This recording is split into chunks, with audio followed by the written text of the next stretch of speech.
Gracias damos a Dios porque confiamos en un Dios todopoderoso, Salvador, sanador y santificador de nuestras vidas.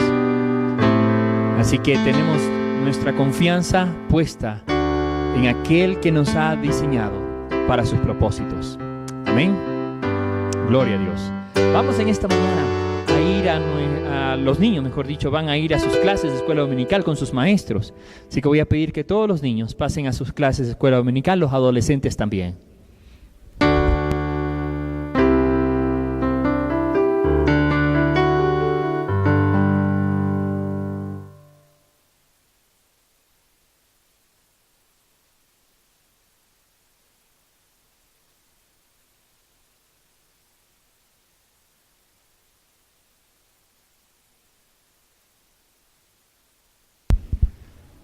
Cuando venimos a la casa del Señor, sabemos que nos vamos a ejercitar en algunas de las disciplinas que tenemos.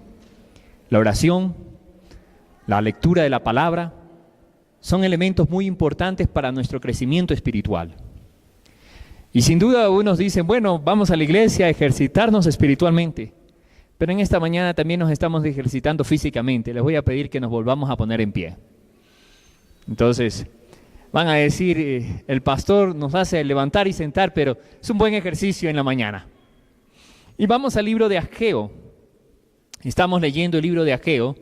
Y si usted no tiene Biblia, por favor alce su mano. Los sugieres pueden facilitarle una Biblia, una copia. Allá, por favor. Allá. Alce su mano y nosotros le estaremos facilitando una escritura. Acá también otra copia. Acá adelante. Ageo, capítulo 2, vamos a leer en esta, acá. Mireya. Y vamos a leer entonces, acompáñeme con el verso 1 en adelante. Dice la escritura así: en el mes séptimo, a los 21 días del mes, vino palabra de Jehová por medio del profeta Ageo diciendo: habla a Zorobabel, hijo de Salatiel, gobernador de Judá, y a Josué, hijo de Josadac, sumo sacerdote, y al resto del pueblo diciendo: ¿quién ha quedado entre vosotros que haya visto esta casa en su gloria primera? ¿Y cómo la veis ahora? ¿No es ella como nada delante de vuestros ojos? Pues ahora, Zorobabel, esfuérzate, dice Jehová. Esfuérzate también, Josué, hijo de Josadac, sumo sacerdote, y cobrad ánimo, pueblo todo de la tierra, dice Jehová. Y trabajad, porque yo estoy con vosotros, dice Jehová de los ejércitos, según el pacto que hice con vosotros cuando salisteis de Egipto. Así mi espíritu estará en medio de vosotros, no temáis. Porque así dice Jehová de los ejércitos: de aquí a poco yo haré temblar los cielos y la tierra, el mar y la tierra seca. Y haré temblar todas las naciones, y vendrá el deseado de todas las naciones. Y llenaré de gloria esta casa, ha dicho Jehová de los ejércitos. Mía es la plata, mío es el oro, dice Jehová de los ejércitos. La gloria postrera de esta casa será mayor que la primera, ha dicho Jehová de los ejércitos. Y daré paz en este lugar, dice Jehová de los ejércitos. Damos gracias, Señor, por tu santa palabra, porque a través de ella, Señor, podemos encontrar tu voluntad sobre nosotros. Y podemos encontrar verdades maravillosas para nuestra vida, Señor. La forma, oh Señor, como tú anhelas y deseas que nosotros vivamos. Y la forma, oh Señor, en la cual debemos nosotros andar como tus hijos. Señor, en este tiempo queremos que tu Espíritu Santo nos guíe hacia toda verdad. Habla a nuestros corazones. Señor, discierne nuestros pensamientos y las intenciones que en ellos hay. Señor, llévanos para ser conforme a tu voluntad, en el nombre de Cristo Jesús, tu Hijo. Amén y amén. Tomemos asiento, amados hermanos. La semana anterior empezamos un estudio del libro de Ageo, que involucra cómo nosotros debemos comportarnos como hijos de Dios. Y la semana anterior, entonces, recordamos que vimos un primer mensaje. Y este primer mensaje nos lleva a meditar acerca del mandato de Dios o el camino de Dios para nuestra vida. haciendo un énfasis especial en la reedificación del templo. Recuerden ustedes que Ageo era un profeta de los menores del post-exilio. Quiere decir que él llegó después de que habían retornado los que habían sido llevados cautivos a Babilonia. Fue a Babilonia, retornó nuevamente a su tierra, pero con un deseo grande y maravilloso como lo tienen todos los judíos israelitas. Aún hoy en día anhelan y desean regresar a su tierra prometida. Para ellos Jerusalén era una ciudad más que importante. Era la ciudad del pueblo escogido de Dios, la ciudad eterna. Para Israel vendría a ser también el lugar donde quedaba el templo, el símbolo de todo lo que ellos eran como nación y su identidad. No solamente en su identidad política, no solamente en su identidad comercial como una ciudad importante, sino principalmente como la ciudad donde se encontraba el templo que tenía la presencia de su Dios. El Dios maravilloso, Jehová de los ejércitos. Así que encontramos a este pueblo que llega con un firme propósito de edificar el templo. Recuerden ustedes entonces que ellos empezaron esta edificación, pero quedaron a medio construir, porque empezaron a ver amenazas externas y ellos se desanimaron. Como muchas veces sucede con nosotros. ¿Cuántas veces empezamos con un deseo profundo de tener cambios rotundos en nuestra vida? Cambios que solamente Dios puede hacer. Pero en medio de ese mover, en medio de esa situación, podemos llegar a desanimarnos. Porque los problemas y los afanes de este mundo nos empiezan entonces a desviar del camino que debemos seguir. Y es así como entonces Dios le dice, mira un momento, ¿por qué no paras y meditas bien en vuestros caminos? Si vamos al capítulo 1, verso 5, un momento, usted puede recordar estas palabras que Dios le dice, para, medita en vuestros caminos. Es decir, tómate tu tiempo y mira lo que estás haciendo.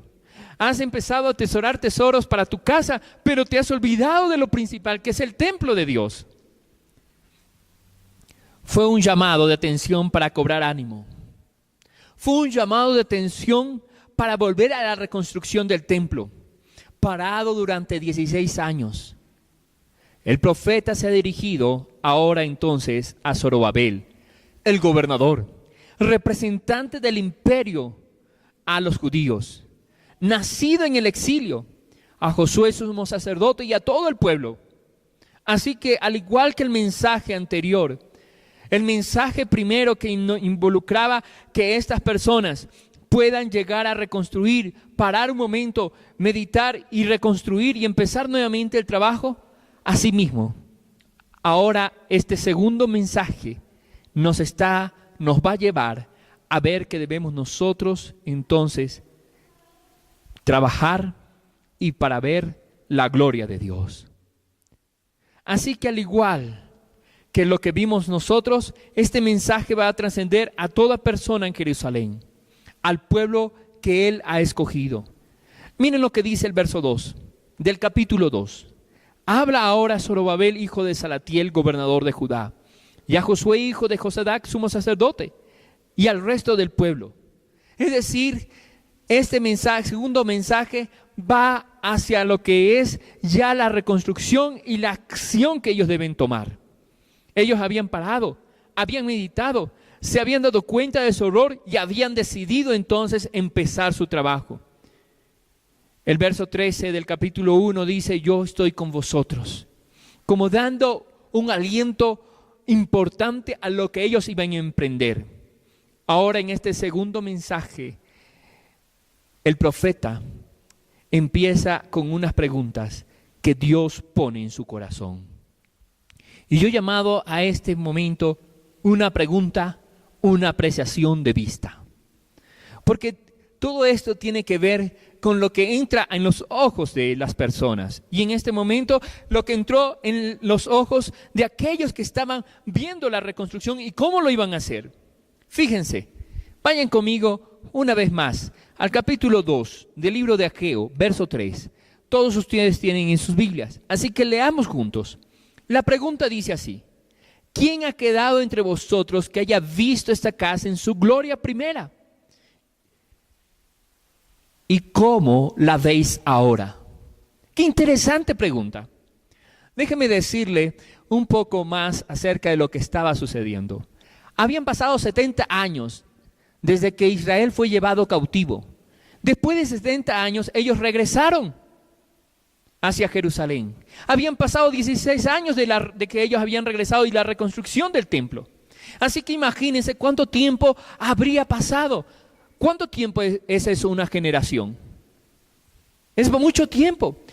Muchos de ellos ni siquiera llegaron a ver el templo de Dios.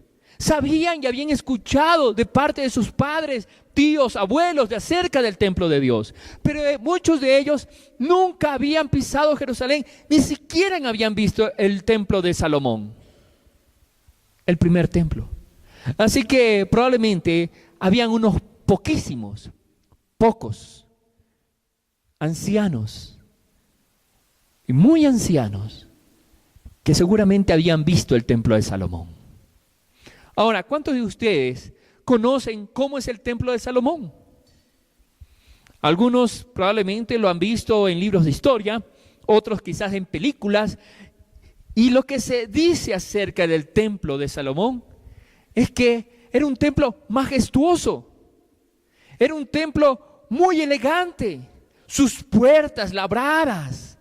Ahí estaban esas columnas majestuosas. Ahí estaba una edificación maravillosa que quizás para la gente que lo veía traía entonces satisfacción.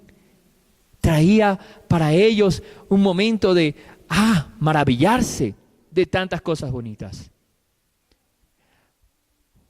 Yo quiero que puedas hacer un poco de relación en esta mañana. ¿Qué es lo más hermoso? ¿Cuál es la edificación más hermosa que ha visto? La edificación más hermosa que ha visto. Sin duda podrías determinar algún edificio. Y lo primero que dirías, ¿por qué esta edificación es maravillosa? Probablemente dirías, me gusta su arquitectura, su diseño. Me gusta cómo está distribuido sus ambientes. Me gusta cómo ha sido elaborado o quizás con qué materiales ha sido construido o construida. Eso te llama la atención. O cómo está adornada. Imagínate todo lo mejor para esta edificación. ¿Cuánto cuesta construir una gran edificación? ¿Cuánto? ¿1 millón? ¿2 millones? ¿5? ¿Cuánto? Los estudiosos de la Biblia han calculado que alrededor de 10 a 20 millones de dólares fue el costo de la construcción del templo de Salomón. ¿Es poco? Es mucho.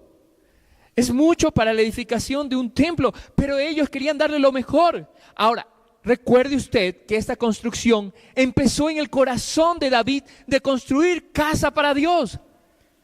Jehová no se lo permitió porque había derramado sangre y le dijo que su hijo iba a construir, ¿no?, el templo. David extendió el territorio. David militarmente conquistó pueblos. Libró a Israel de las naciones enemigas. Pero Salomón, siendo un hombre sabio, sabía cómo empezar a desarrollar productivamente, empezar a desarrollar comercialmente y empezar a desarrollar financieramente. Y es así como también la historia nos relata que Salomón se convirtió en uno de los mayores comerciantes en oro también. ¿Sabías tú esto? ¿Cuánto había de oro en ese lugar? Había mucho oro. Tanto es así que había una cámara llena de trofeos, ya una cámara llena de cosas producidas en oro. Si usted va al libro de Segunda de Reyes, anótelo, no lo vamos a leer en esta mañana.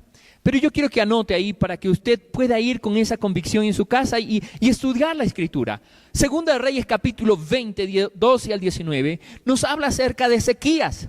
Ezequías fue uno de los reyes buenos que tuvo Israel. Pero al final de sus días llegaba a recibir a un grupo ¿de quién? De embajadores de Babilonia. Y los llegó a recibir.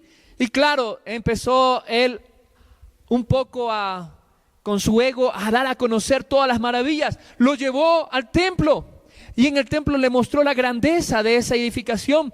Y le abrió las puertas de ese cuarto donde habían tesoros. ¿Qué creen ustedes que los embajadores fueron a decir a Babilonia? Hay tesoros. Hay tesoros grandes y maravillosos en ese templo. Vayamos y conquistemos Israel. Así fue como el profeta habló a Ezequías y le dijo que su reino, que Israel iba a ser cautivo, pero no en sus días. Si hacemos una comparación del templo de Salomón con lo que están viendo ellos, y recuerden ustedes, hablamos la semana anterior, ¿qué nomás habían edificado hasta ese momento? ¿Se acuerdan ustedes? Solamente el altar donde antes quedaba el altar en el mismo lugar. ¿Y qué más?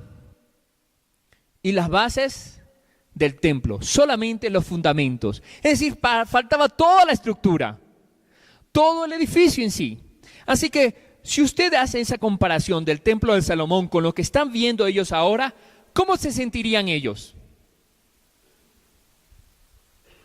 Mal. No es lo mismo que nos han contado, no es lo mismo que hemos escuchado de la gloria del templo de Salomón. Es decir, la majestuosidad, y aquí la palabra kabod que utiliza el hebreo para manifestar esto, habla acerca de esplendor y grandeza de un templo. Si se fijaban su vista en esto, no veían nada. Y por eso quiero que me acompañes en la última parte del capítulo 3. La última pregunta. ¿Qué dice ahí? ¿Qué dice Dios a través del profeta al pueblo? Dice, ¿no es ella como nada delante de vuestros ojos? Sí, no es nada. Así que lo que aprecia tu vista muchas veces puede ser lo físico, lo que puede darte o llamarte la atención y deslumbrarnos a la vista. Y dice ahí, la vista, lo que tú estás viendo es como nada frente a la gloria que había antes. Puede ser de que esto no sea la mejor, debemos decir, la mejor conferencia de incentivo para que el pueblo pueda construir. Pero lo cierto es que empieza con esta pregunta para poner en la situación en la que el pueblo estaba hasta ese momento. Segunda de Crónicas, capítulo 36, del 14 al 18. Segunda de Crónicas, y esta sí vamos a ver. Segunda de Crónicas, por favor anótalo también en tus notas. Segunda de Crónicas 36. Este es el último capítulo de las Crónicas de los Reyes. Y quiero que vayamos desde el verso 14 en adelante. Dice, también todos los principales sacerdotes y pueblos aumentaron la iniquidad siguiendo todas las abominaciones de las naciones, incontaminando la casa de Jehová, la cual habían santificado en Jerusalén. Escucha, para un momento. Y escucha bien lo que está pasando. Esto sucedió cientos de años antes de Ageo. Cientos de años antes de Ageo. Bueno, no tanto, pero sí algunos años. Estoy reexagerando. Esto sucedió algunos años antes de Ageo. Pero la idea es lo siguiente. Lo que estaba pasando aquí es que el pueblo de Dios se había rebelado contra Dios. Habían dejado de adorar y seguir al Dios eterno y se habían ido tras dioses ajenos. Y Jehová, el Dios de sus padres, envió constantemente palabra a ellos por medio de sus mensajeros, porque Él tenía misericordia de su pueblo y de su habitación. Mas ellos, ¿qué hicieron? Hicieron escarnio de los mensajeros de Dios y menospreciaron sus palabras, burlándose de sus profetas, hasta que subió la ira de Jehová contra su pueblo y no hubo remedio. Por lo cual trajo contra ellos al rey de los caldeos, que mató a espada a sus jóvenes en la casa de su santuario, sin perdonar joven ni doncella, anciano ni decrépito. Todos los entregó en sus manos. Asimismo todos los utensilios de la casa de Dios, grandes y chicos, los tesoros de la casa de Jehová y los tesoros de la casa del rey de sus príncipes, todo lo llevó a Babilonia. ¿Qué quiere decir esto? Que el Señor había retirado su presencia del templo y de la casa de Dios. ¿Por qué? ¿Por qué lo hizo? Porque ellos se alejaron de Dios, abandonaron a Dios, se rebelaron contra Dios. Qué interesante es esto, porque esta es una palabra profética. Y ahora vamos a ver algo más. Capítulo 2, verso 4 de Ageo. Una restauración tiene que llevar esfuerzo y trabajo. Y déjenme decirle algo importante. Verso 4 dice: pues ahora, Zorobabel, esfuérzate también, Josué hijo de Josadac, sumo sacerdote, y cobra ánimo, y trabajad, porque yo estoy con vosotros, dice Jehová de los ejércitos. Ellos querían ver la gloria nuevamente en la casa de Dios. Y lo que le está diciendo aquí es que esa gloria que estaba representada solamente en lo que ellos veían, esa gloria que solamente se podía ver a través de la majestuosidad de ese templo, ya no estaba, pero que ahora Dios le decía que ellos deberían trabajar. La pregunta es: ¿vamos a trabajar en medio de la ausencia, en medio de la escasez, en medio del momento difícil, y no vamos a ver esa gloria maravillosa como la que hubo antes? Quizás ellos estaban pensando: ¿pero de qué me están hablando ahora? No tenemos plata, hemos llegado recién, no hemos hecho ni siquiera muchos negocios aquí. Recién acabamos de llegar hace pocos años a establecernos a este lugar. ¿Dónde vamos a sacar oro? El templo se hizo con el oro que empezó con David y luego con Salomón. Y había tanto oro. ¿De dónde vamos a sacar, pues? Qué interesante. Porque esta es una pregunta que generalmente nos haríamos. ¿Dónde vamos a sacar los recursos necesarios para construir la gloria? Para construir el templo que tiene la gloria. Y empieza entonces el Señor a hablarles diciendo: miren, recuerden el pacto que hice con ustedes en Egipto. Así mi espíritu estará en medio de vosotros, no temáis. Porque así dice Jehová de los ejércitos, verso 6. De aquí a poco yo haré temblar los cielos y la tierra, el mar y la tierra seca. Y vendrá el deseado de todas las naciones, y llenaré de gloria esta casa. Ustedes construyan, ustedes trabajen, ustedes esfuércense. Yo soy el que hago y doy la gloria. Eso es lo que les estaba diciendo. Ahora, aquí viene lo maravilloso y hermoso. Y no quiero que quites tu mente ni lo que estamos hablando en este momento. Porque aquí viene lo maravilloso. Nuevamente, verso 7. ¿Vendrá qué cosa dice? El deseado. Vendrá el deseado. ¿Quién es el deseado? El Mesías. Vendrá el deseado, el necesitado por todas las naciones. El Mesías, Jesucristo. Jesús habló de sí mismo como aquel mayor que el templo. Mateo capítulo 12, versos 6 y 7. Mira lo que dice. Jesús estando con nosotros, en medio de nosotros, y estando en el templo. Mateo capítulo 12. Versos 6 y 7 dice: pues os digo que uno mayor que el templo está aquí. Y si supierais qué significa misericordia quiero y no sacrificio, no condenarías a los inocentes. Porque el Hijo del Hombre es Señor del día del reposo. ¿Quién era el Hijo del Señor? ¿Quién era el Hijo de Dios? Jesucristo. Uno mayor que el templo estaba ahí. Jesús, el deseado, el anhelado, el Mesías, dando a conocer su autoridad. También la relevancia de sus palabras que apuntaban al corazón de las personas. Él enseñó e hizo milagros en el templo. Era mayor que las edificaciones que estaban ahí, sobre las cuales basaban ciertas estructuras religiosas, políticas y económicas de la época. Cuando Jesús predice la destrucción del templo, tal como encontramos en Lucas capítulo 21, verso 5, y al leer dice, y a unos que hablaba de que el templo estaba adornado de hermosas piedras y ofrendas bonitas. El templo estaba decorosamente adornado, aún el templo de Herodes. Anote bien que los discípulos comentaban con Jesús acerca de todo esto, como encontramos en Marcos capítulo 13.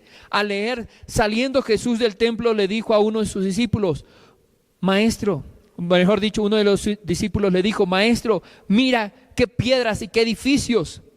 Así que todos estaban orgullosos del templo tan bello y todos deseaban que Jesús tomase bien en cuenta su grandeza. Pero ¿sabes qué? Jesús les dijo, yo puedo destruir este templo y volverlo a reconstruir en 3 días. Hablando acerca de lo que era la gloria de Dios, lo que Él mismo era la gloria de la imagen de Jesucristo, del Señor Dios poderoso en Él, en Jesucristo. Juan capítulo 1, verso 14, ¿qué dice? Juan 1, 14.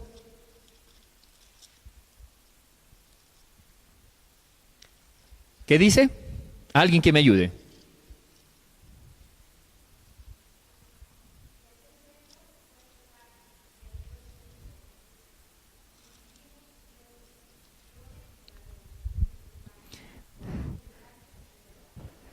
¿Quién era la gloria del Padre?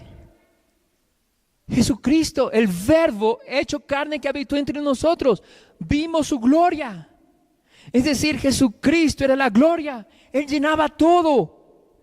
Hebreos 1:3 dice, Él es el resplendor de su gloria y la expresión exacta de su naturaleza, y sostiene todas las cosas por la palabra de su poder. Después de llevar a cabo la purificación de los pecados, se sentó a la diestra de la majestad en las alturas. Entonces, todos estos versículos, todo lo que hemos visto, nos hace ver que el deseado, aquella persona que venía y traía la gloria de Dios, ¿quién era? Jesucristo. Y aquel que iba a llenar de gloria ese lugar, ¿quién era? Jesucristo. La semana anterior hablábamos diciendo que nosotros hemos llegado a ser, ¿qué cosa? Morada de ¿quién? Del Espíritu Santo de Dios, porque así lo señala la Escritura. Es decir, tú puedes y debes llevar ¿qué cosa? La gloria de Dios. Si habita Dios en tu vida, si Jesucristo es el Señor y Rey de tu vida, si tú le has entregado tu corazón a Él, entonces ¿quién está en ti? ¿No debería estar Dios en nosotros, como dice la Escritura? Juan capítulo 14, verso 16 en adelante, nos habla acerca de que Él iba a enviar otro consolador para que esté con nosotros para siempre, el Espíritu de verdad, al cual el mundo no puede recibir porque no le conoce. Dice la Escritura, pero vosotros le conocéis, porque mora en vosotros y estará en vosotros. Maravillosa gracia de Dios. Y de eso está hablando el profeta. Y no es una profecía solamente para el tiempo de la edificación del momento del templo, sino que le está diciendo una profecía mesiánica, una profecía que va a trascender la historia y los años y los milenios de años. Esta profecía que dice que el deseado quiere llenar la gloria de su casa. Y nosotros somos ovejas de su prado. Somos parte de su casa. Somos sus hijos. Si es que hemos llegado a tener esa salvación y disfrutar y pedir de esa salvación en nuestra vida. ¿Sí o no? Juan 1:12, ¿qué dice? Amados hermanos, mas todos los que le recibieron y creyeron en su nombre, le dio potestad de ser llamados, ¿qué cosa? Entonces, ¿usted es un hijo de Dios? ¿Usted es una hija de Dios? ¿Amén? ¿Sí o no? ¿Amén? Si usted es un hijo de Dios porque le ha creído y le ha recibido, usted lleva la gloria de Dios en su vida. Amén. Bien, Adrián. Entonces encontramos nosotros dónde se encuentra ahora esa gloria. No estaba entonces en lo que veía de vista, estaba en lo que Dios quería hacer en la vida en su pueblo, en su nación. De eso se trataba. Y aquí viene algo frente a los recursos. Y veíamos hace un momento, ¿no? ¿Qué dice ahí? Verso 8. Mía es la plata, mío es el oro, dice Jehová de los ejércitos. Yo sé que estaban esperando que tal vez le llueva oro del cielo. O tal vez, como dicen algunos, ¿no?, pueda llover esas polvitos de oro. Pero no es así. No les hablaba acerca de que él iba a ponerles más oro de lo que tenía el templo de Salomón. No, se trataba acerca de que él era el dueño de todo y que los recursos, no importa cuáles eran los que necesitaba, él los podía disponer. Aún en la escasez, aún en los momentos de aflicción, aún en los momentos donde no tengas nada, aún en los momentos donde dices, me hace falta algo para poder servirle al Señor, para poder trabajar, para poder estar en su obra, en su reino y ser parte de todo lo que Dios está haciendo en este tiempo y de lo que Dios me está demandando hacer, como aquel que lleva la gloria de Dios y aquel que está junto al pueblo que debe llevar esta gloria. ¿Entiendes?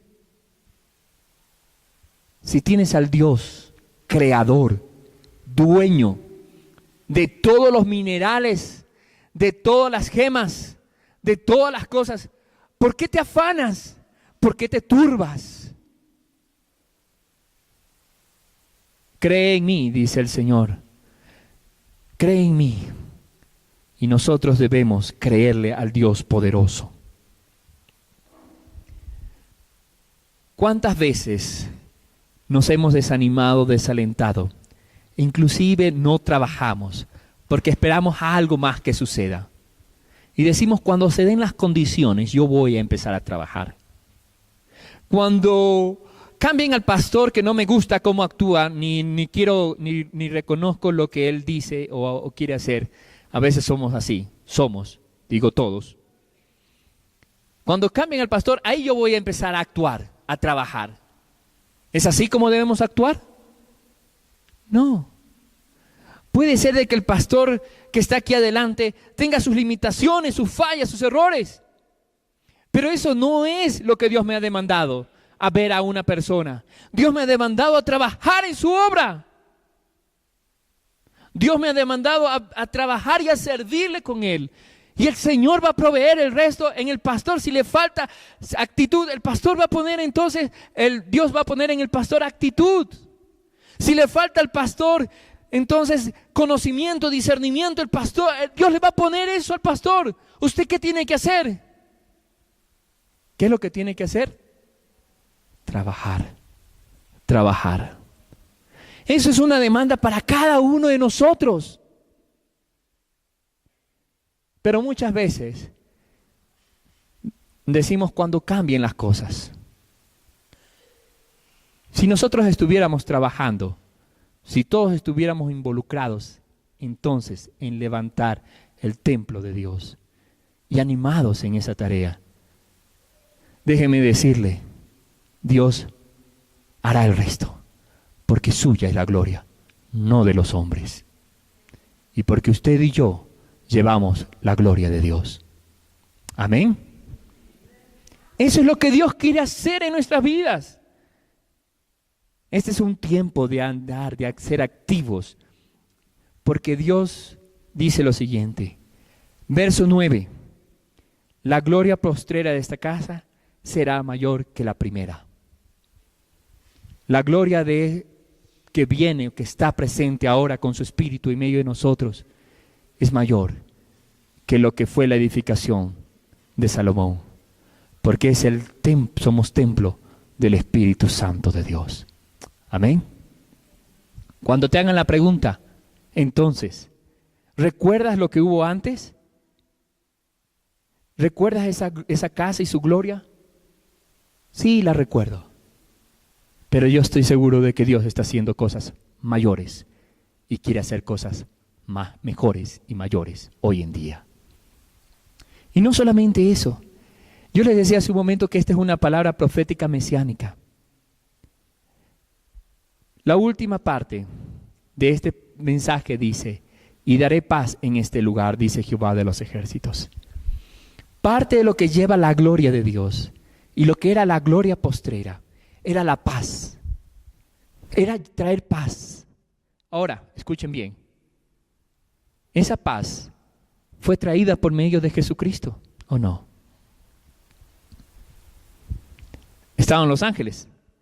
Mateo. ¿Cuántos de ustedes han escuchado el pasaje del nacimiento de Cristo Jesús?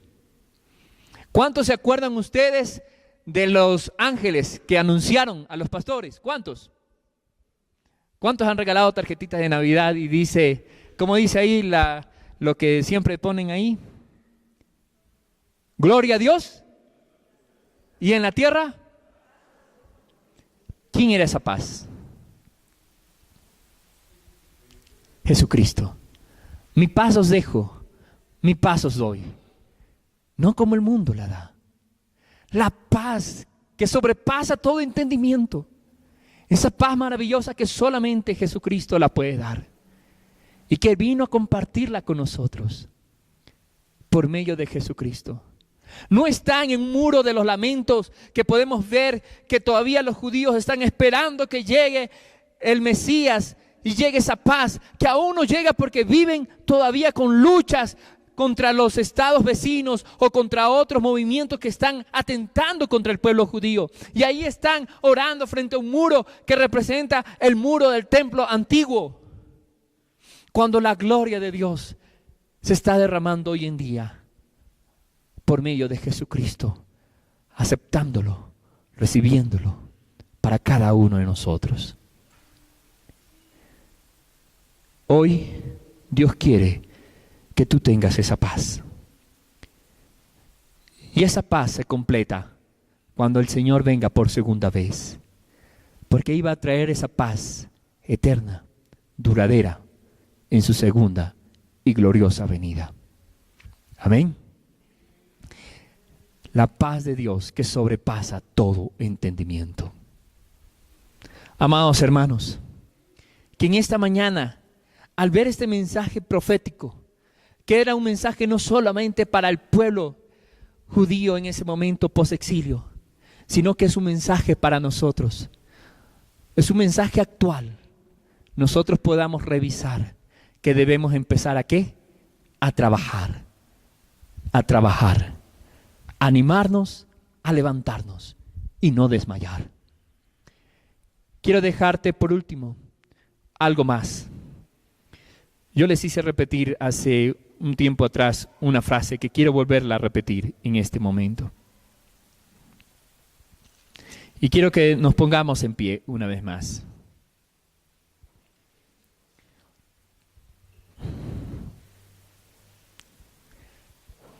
Capítulo 2, verso 4. Pues ahora Zorobabel, y lo vamos a hacer propio a nuestra vida. Pues ahora, Iglesia Alianza, Calacoto y todas sus familias aquí, esforcémonos, dice Jehová. Esfuérzate también con tus hijos, con aquellos que llevan también la palabra de Dios, con los líderes de ministerios, hermanos y hermanas que están colaborando en cada una de las labores de la iglesia, damas, caballeros, niños, jóvenes, matrimonios, con aquellos que están trabajando en en la educación cristiana también. Y cobremos ánimo.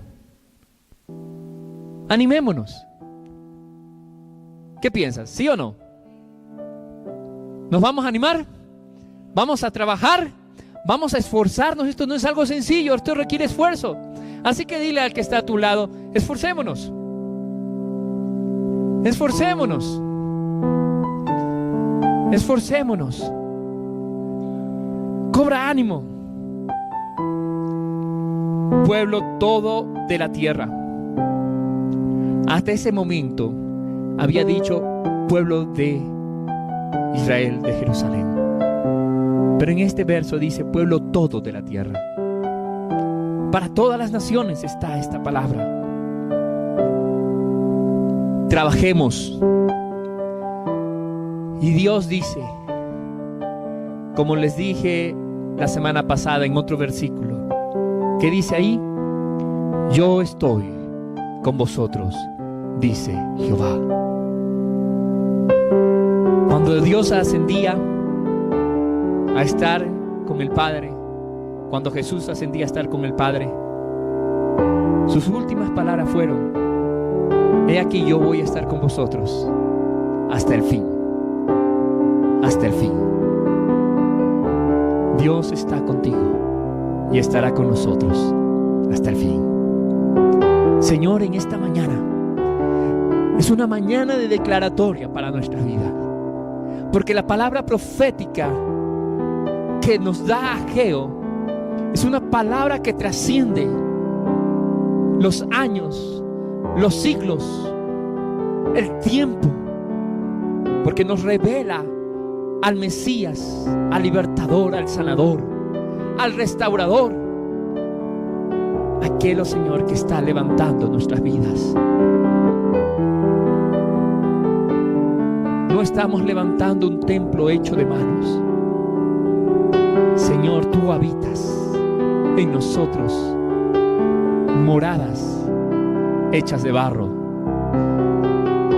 que a pesar de nuestras limitaciones y a pesar de nuestra escasez que probablemente tengamos, Señor, tú eres el que hace toda la obra.